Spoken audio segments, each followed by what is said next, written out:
Tras el fatal desenlace del secuestro del joven Jorge Ríos, familiares del mismo y de otras víctimas de secuestro exigen resultados al gobierno de Mario Abdo.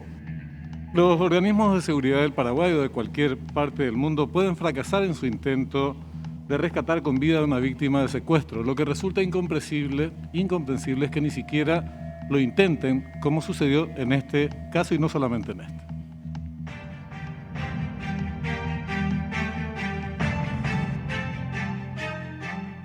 Muy buenas noches, arrancamos una nueva semana del programa de entrevistas en Fuego Cruzado. ¿Cómo le va, don Benjamín? ¿Cómo estás? Muy bien. Estamos bien.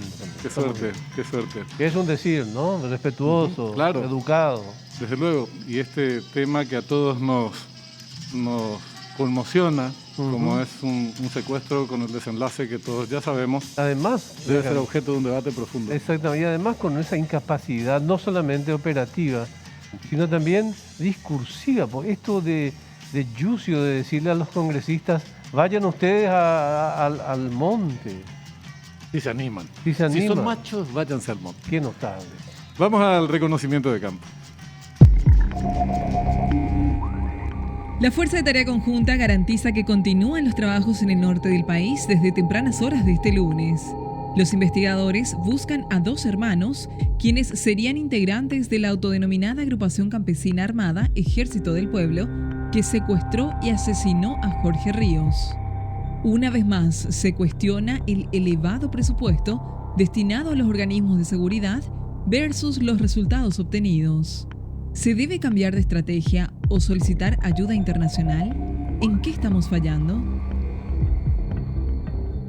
Es un tema realmente complejo, seguramente tienen cuestiones que deberían superarse con cierta facilidad, pero que no se abordan con la debida seriedad del caso. Lo que decías de Yucio Augusto, es increíble que el ministro del Interior haya argumentado para tratar de justificar la inacción de órganos de seguridad y en particular del Ministerio del Interior, regenteando, por decirlo de algún modo, las acciones de la Policía Nacional, con el argumento de que sencillamente obedecieron un pedido de los familiares y de los criminales.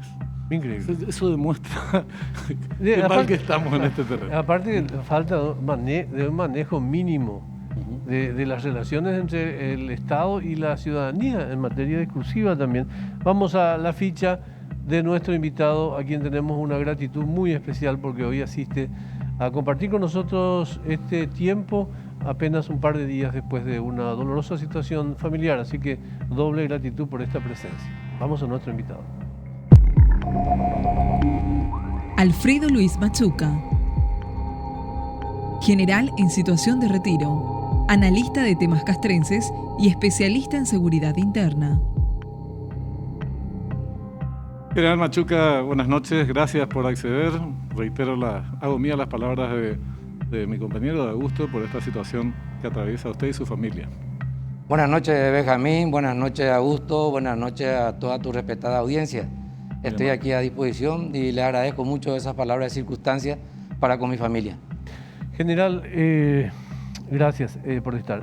Primero. Segundo, ¿se puede empezar a hacer un análisis más sistémico, digamos, de qué está pasando entre este gobierno particularmente, porque después vamos a analizar más macro seguramente, ¿verdad? La historia, todo pero en su relación entre este gobierno y estos hechos delictivos, ¿en dónde hay una tecla floja?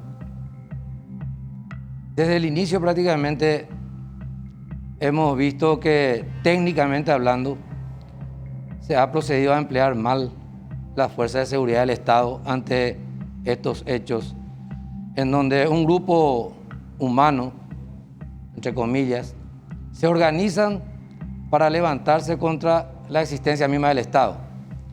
¿Y por qué digo eso?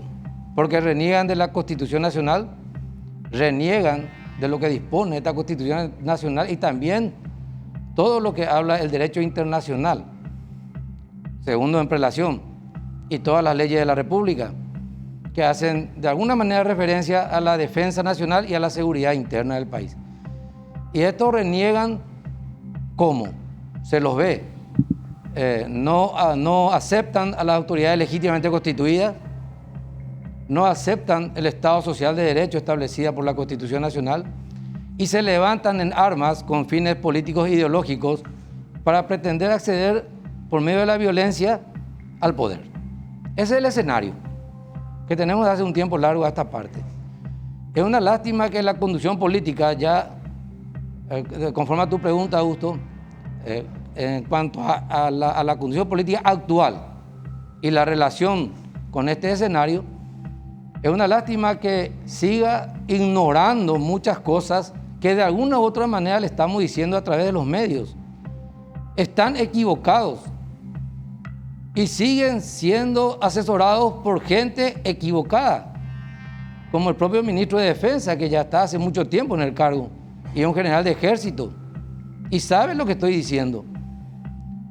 Después, este gobierno le tuvo en un momento dado al doctor Euclides Acevedo como ministro del Interior, ahora le tiene al doctor Arnaldo Yucio, y lastimosamente son gente que evidentemente no tienen los conocimientos suficientes para conducir este tipo de operaciones. Entonces, ¿qué es lo que hacen? Lo más simple, como que tanto el elemento militar como el elemento policial están bajo un régimen constitucional de obediencia, ellos pretenden asumir la conducción del escenario y lastimosamente el decreto número 103, que sigue vigente y que es del 24 de agosto del 2013 y que se funda en la ley 5036, en su artículo 56 particularmente, esa conducción le da justamente al presidente de la República, o sea, al conductor político, pero no puede ser que estemos tanto tiempo, solamente era porque era un carácter emergencial, una situación especial, es que se le dio la conducción. Pero a partir de ahí ya se equivocaron, porque sabían que el escenario era un escenario asimétrico, como normalmente le llamamos, de guerra de guerrilla. Era imposible determinar cuándo podría terminar ese escenario, cuándo podría ser eliminada esa amenaza y cómo podría ser eliminada esa amenaza. Entonces, ¿cómo que le van a poner bajo la conducción del presidente que tiene, si ustedes leen el artículo 238 de la Constitución Nacional, van a ver que tiene 16 numerales, cómo funciona y responsabilidad del presidente de la República? Imagínense darle también además, la conducción militar y policial de este escenario, en forma permanente. Además tiene dificultades para resolver cosas mucho más sencillas, discúlpame. Muchísimo más sencillo. Ahora, evidentemente son grupos minúsculos, muy reducidos en su composición. Yo no sé cuánto es el componente político ideológico y cuánto el componente mafioso, porque también tienen un proceder claramente mafioso. Esto es objeto, o debería ser objeto de una discusión más fina a la hora de caracterizar a estas organizaciones, pero son tan pequeñas que hacen más inexplicable la razón por la cual órganos del Estado paraguayo, el Estado paraguayo, infinitamente superior en recursos materiales, militares, humanos, de inteligencia, de todo tipo, ha podido con esta gente durante tantos años y que encima abdique de sus obligaciones, como por ejemplo cuando le exigen ustedes, tapejabato, retírense de acá. Que lo haga la familia, que reclame la familia es normal en el caso de un secuestro porque, pucha, están desesperados y tratan de hacer cualquier cosa para rescatar con vida a su familia. Claro. Pero que los criminales te pongan condiciones y que el Estado paraguayo se repliegue frente encima a grupúsculos de esta naturaleza, de verdad me cuesta mucho entender. No, realmente. Lo que pasa es que aquí lo que se necesita es que la conducción política entienda que la conducción militar policial debe ser llevada adelante por los técnicos, por los comandantes. Eso implica darle libertad de acción total para que pueda desarrollar la iniciativa en el teatro de operaciones. En primer lugar, ¿qué va a hacer un comandante? Yo le puedo asegurar que va a eliminar esa limitación que tiene de operar en 3 departamentos nada más. En primer lugar, yo le puedo asegurar eso. Que si le dan libertad de acción a un comandante militar o un comandante policial, no importa, los dos son técnicos. Los dos van a ser gente que entienden lo que es un escenario de guerra de guerrilla, un escenario irregular, combatir a elementos irregulares con las características que ya había mencionado. Entonces lo primero que va a hacer es sacar esos limitantes. ¿Por qué 3 departamentos? ¿Por qué? ¿Qué quiere decir eso? Que te golpean acá y pasa el Canindeyú y la Fuerza de Tarea ya no puede operar ahí. No tiene marco jurídico. ¿Y quién va a asumir la responsabilidad en caso de una persecución, por ejemplo, que supuestamente se inició en San Pedro, que es parte del departamento asignado por la documentación respaldatoria, vamos a llamarle? ¿Quién va a asumir la responsabilidad de las consecuencias que puede ocurrir en Canindeyú o hacia el Chaco, por ejemplo, cruzando el río Paraguay? En este caso pasaron hacia el Brasil. ¿Se dan cuenta? O sea que evidentemente eso en primer lugar hay que solucionar. Eliminar eso y que tenga carácter nacional. O sea, todo el territorio nacional, que se opere en todo el territorio nacional, porque un elemento irregular no se te va a circunscribir en un área geográfica específica, no se te va a quedar ahí, te va a golpear y va a salir. ¿Entendés?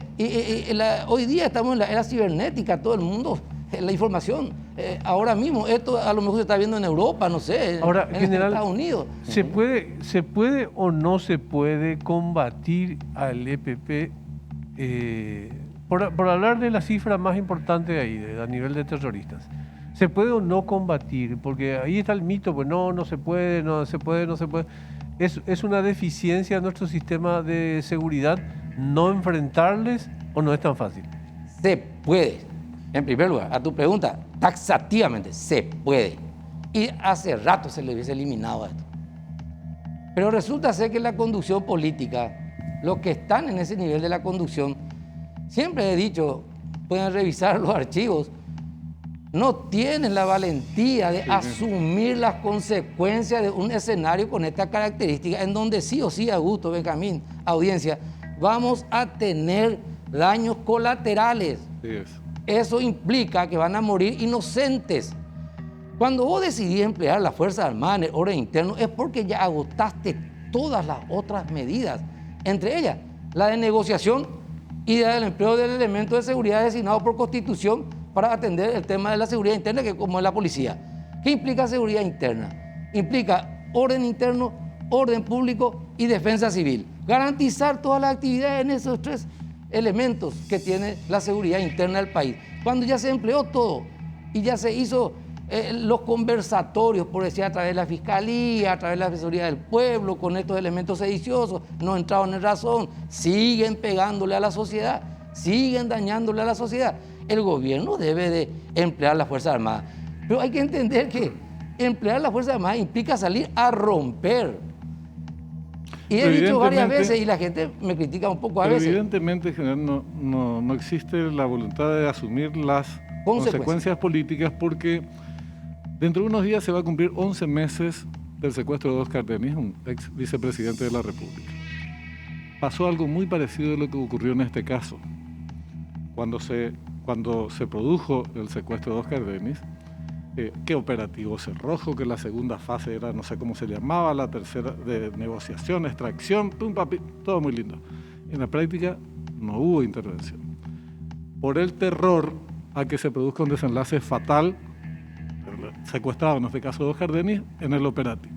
Ahora se repite en líneas similares en lo que respecta a la inacción, rogando de que lleguen a un acuerdo entre las partes, digamos, el secuestrado y los secuestradores, o los familiares del secuestrado, y no sabemos qué pasó. Bueno, terminó desgraciadamente como terminó.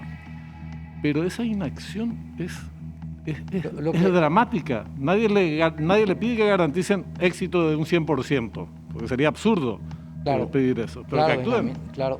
Lo que pasa es que si fracasa la prevención, vamos a tener llanto y dolor, vamos a lastimarnos. Hay que prevenir. Y también un mensaje para los que tienen ahí propiedades, que se cuiden también ellos, cada uno, cada ciudadano, cada individuo también debe procurar cuidarse un poco más, porque saben que son rentables para los objetivos que persiguen estos elementos irregulares. Citaste, Benjamín, el tema, por ejemplo, del señor ex vicepresidente.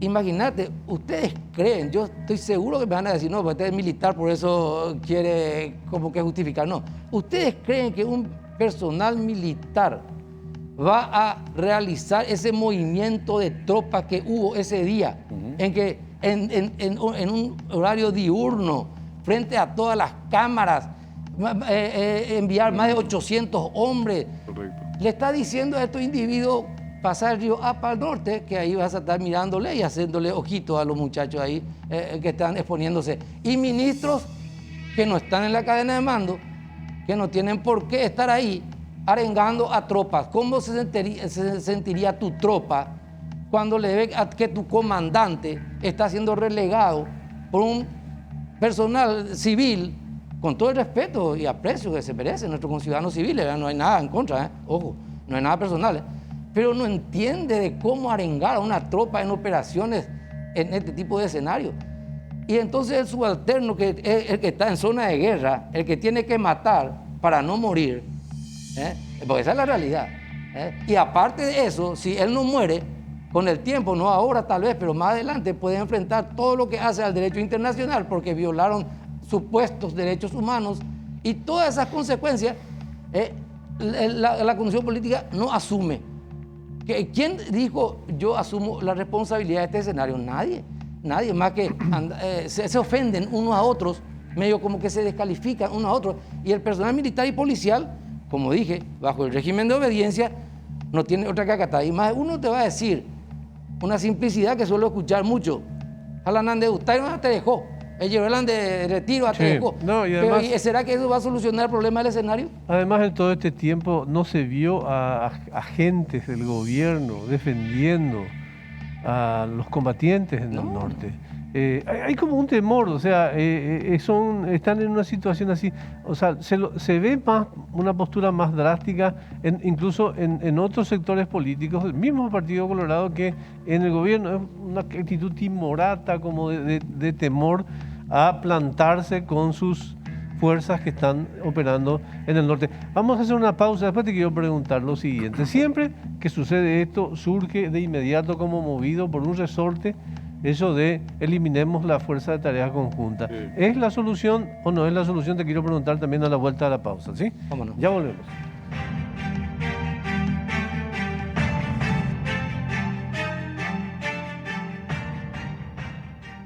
Estamos de vuelta con nuestro invitado hoy, el general Alfredo Luis Machuca.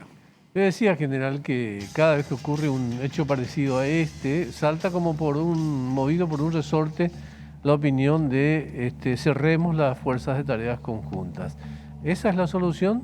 No, de ninguna manera. La solución es que la conducción política le dejen libertad de acción a los técnicos, a los que conocen, a los profesionales, tanto militares como policiales, a que hagan su trabajo. Pero eso implica asumir la responsabilidad de todo lo que ocurra ahí. Esa es la solución. El tema de los gastos, que se habla mucho. Ustedes pueden darse cuenta, este conflicto que es asimétrico contra un grupo aparentemente pequeño de subversivos, lo que nos cuesta.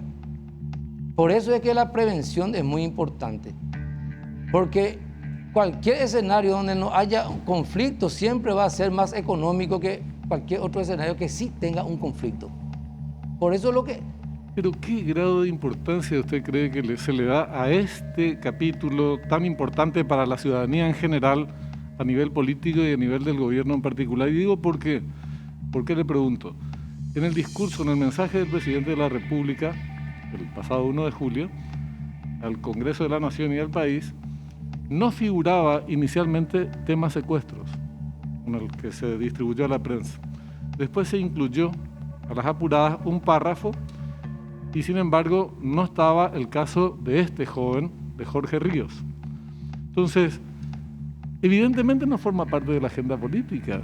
¿Cómo podemos empezar a abordar un tema que ni siquiera está en la agenda general? No, no es eso. Eluden no. Es una forma olímpica de eludir la responsabilidad. Como dije hace rato, ellos no asumen la responsabilidad del escenario, pero sí quieren conducirlo. Ese es el problema. Acá el tema está que la Fuerza de Tarea Conjunta tiene que tener un comandante que realmente desarrolle operaciones militares y todo lo que implica en un escenario de guerra de guerrilla. Por ejemplo, lo primero, inteligencia, infiltraciones. Las consecuencias asume la conducción política. Que te venga el general y te diga, en un enfrentamiento había una embarazada porque se mimetizan con la población. Lógicamente, ellos están entre la población. Entonces, una vez disparado el proyectil, uno ya no sabe a quién va a pegar. Y por ahí pega a un inocente. Y que venga y te diga, fallecieron esta mujer embarazada, por decir. No hay que pretender desentenderse de eso, no, tiene que asumir, porque eso alguna vez, a través del derecho internacional, va a venir al Paraguay y le van a querer cobrar al Estado. Entonces, cuando no tenés suficiente respaldo constitucional, en primer lugar, también conforme a los tratados, convenios y acuerdos internacionales que el país es signatario, particularmente el derecho internacional humanitario, particularmente en este caso, ¿verdad? Y las leyes que rigen. Si uno tiene respaldo suficiente, lógicamente el que está ahí en la zona, en el área de muerte, va a dudar más de una vez de disparar y puede ser dañado él. Eso implica que vamos a tener repetidamente estos escenarios. Ahora, ya dije una vez, sí. Y sigo diciendo, mañana vamos a tener otra vez, pasado vamos a tener otra vez. Por eso. Ahora, vuelvo a insistir, no hay evidentemente no existe una estrategia mejor para enfrentar la guerra de guerrillas. Existe. Eso. Ya te dije varias veces, yo ya he dicho, y muchos, no solamente yo, ¿verdad? Por ejemplo, uno puede hacer la crítica, ¿verdad? La crítica constructiva pues, es aquella que por lo menos te da una idea de cómo mejorar, ¿verdad? Esa es la constructiva. Hay mucha crítica destructiva también en este escenario y no colabora para nada. La crítica constructiva tiene que tener por lo menos un curso de acción. Y yo ya he dicho varias veces que se emplee la estructura de las Fuerzas Armadas conforme a la ley 216/93 de Organización General de las Fuerzas Armadas, en donde hay artículos específicos que dicen de que las Fuerzas Armadas pueden ser empleadas cuando los organismos de seguridad del Estado son sobrepasados. Hay artículos específicos, como el 7º, por ejemplo. Y hay artículos específicos que le da autorización al comandante en jefe a asignarles misiones específicas a las Fuerzas Armadas. El artículo 35, 36, van a encontrar en la ley 216/93. Pero ¿qué pasa acá? Acá el marco legal solamente mencionaron el artículo 238 de la Constitución Nacional, solamente eso de la Constitución Nacional. Después ya bajaron la prelación a la ley 1337/99 de Defensa Nacional y Seguridad Interna, y de esa se desprende la ley 5036 de 24 de agosto del 2013, que amplía y modifica 3 artículos de esa ley 1337, el segundo, el tercero y el 56. Pero es un gatopardismo, cambió para no cambiar nada. Entonces, ¿qué pasa? Entonces, mi propuesta, una vez más, les digo, hay que fundar el decreto, no es sacar la fuerza de tarea, no, eso no, absolutamente no. Sí sacar esos 3 departamentos que le limita mucho su operación, eso sí, sacar eso. Entonces, fundar el decreto, por ejemplo, elaborar uno antes de derogar una vez que se pongan de acuerdo en la conducción política, el militar no va a estar ahí, el policía no va a estar ahí, no se le escucha. Claro. Esa es la realidad. Entonces, fundar un nuevo decreto en el artículo 173 de la Constitución Nacional. ¿Qué dice el artículo 173? La misión constitucional de las Fuerzas Armadas. Concordante con el artículo 175 de la Constitución Nacional. ¿Qué dice el artículo 175? La Policía Nacional y su misión constitucional, porque tienen que trabajar juntos. Y concordante también con el 238, numeral 9 de la Constitución Nacional, que viene a ser el comandante en jefe. Yo les puedo asegurar, y con quien quiera debatir estoy a disposición, ahora mismo el comandante en jefe, que no es lo mismo el presidente de la República, estamos muy acostumbrados, siempre te dije, Augusto, estamos muy acostumbrados, presidente de la República y comandante en jefe, como si fuese que por cargo y función son de la misma naturaleza. No, apenas es una función más que la Constitución le da al presidente de la República. Como dije, ese artículo 238 tiene 16 numerales, el 9º nomás le dice que es comandante en jefe, y el resto el presidente de la República. Muy buena la recorrida institucional, Benjamín, que pocas veces tenemos la oportunidad de tener, ¿verdad? Sin duda. De que alguien nos desgrane la institucionalidad de cómo tendrían que funcionar las cosas. Efectivamente, y nosotros tenemos un problema porque el tema ACA, EPP y todos estos grupos, yo decía antes, cuánto tienen de componente político y ideológico, cuánto de mafiosos. El combate a estos sectores, a estas organizaciones, debe inscribirse también en el combate al crimen organizado que en nuestro país goza de buena salud, por más especificidades que pueda tener el combate a estos grupos en particular. Porque si después vemos en la suma y resta lo que deja el tendal de víctimas que deja el crimen organizado en nuestro país, también es tremendo. Pero esta es una discusión que hay que precisar. A mí me interesaría más, para redondear general, es en qué momento nos encontramos ahora como ciudadanía, como país, como sociedad. La gente percibe un nivel de mucha inseguridad y de mucha indefensión. ¿Usted cómo define esto? Y En el minutito que nos resta.